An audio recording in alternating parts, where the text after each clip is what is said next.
The if, then sentence is exactly that. 3 ifs followed by a then. It's a great way to get across to your readers how the characters in your stories are feeling or thinking. If he had looked at his watch, if he had listened to his sister, if he had ran instead of walked, then he would not have missed the train.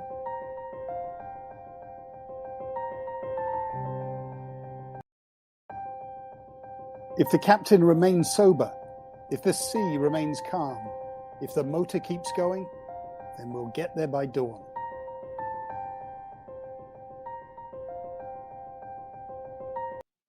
If, then sentences are also great for persuasive writing.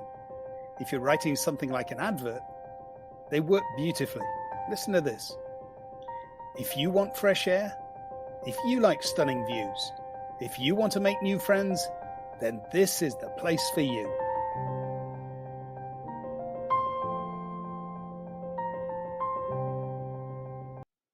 Here's another type of persuasive writing. In this case, you're trying to persuade somebody to agree with your point of view. If you've seen them in their cages, if you have seen the sadness in their eyes, if you have seen their repetitive behavior, then you know that animals do not belong in zoos.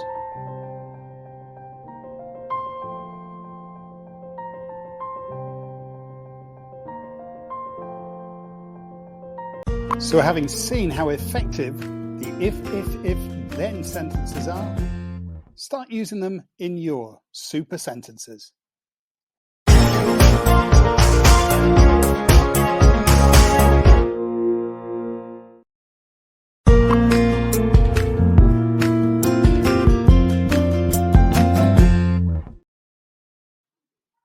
The outside-inside sentence is simply that.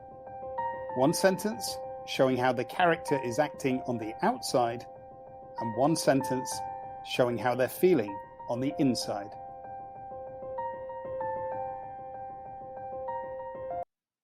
It is important that your readers understand how your characters are feeling, and outside-inside sentences are an excellent way of doing that. Outside, she smiled at the camera. Inside, though, she longed to be left alone.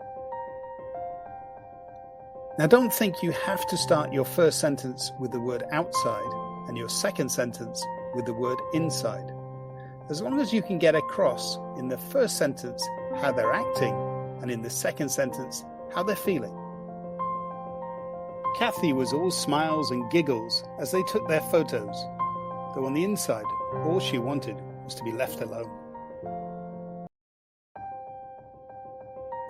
He smiled and waved to the crowd as he got to his feet, but inside, his anger boiled. Outside-inside sentences work particularly well when you're writing in first person.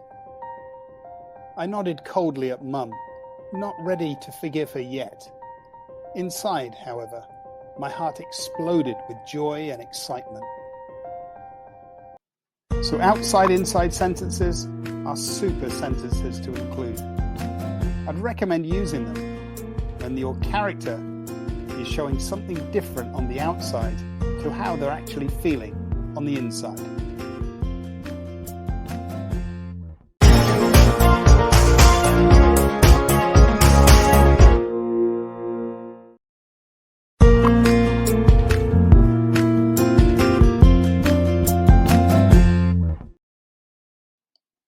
The 3 good, bad, dash question sentence is a really effective way of building suspense in your writing. You begin with either 3 good things or 3 bad things, and then follow that with a question which makes your reader think about those good or bad things. This example should make it clearer. Thirst, heat stroke, exhaustion. Which would he succumb to first? We started with 3 bad things: the thirst, the heat stroke, and the exhaustion. This was followed by a dash, and we ended with the question. Remember, this super sentence is trying to make your reader feel either excitement or nervousness. Ghosts, goblins, zombies. Which would be waiting behind the door? Now, instead of 3 bad things, we'll try and build the excitement by listing 3 good things. A new computer, a phone, an iPad. What had Mum given me for Christmas? 3 good, bad, question sentences are also really effective in persuading. The history, the views, the walk. What are you looking forward to most? So if you're trying to build suspense, or trying to build excitement, or trying to persuade your audience, go ahead and try a 3 good, bad, question super sentence.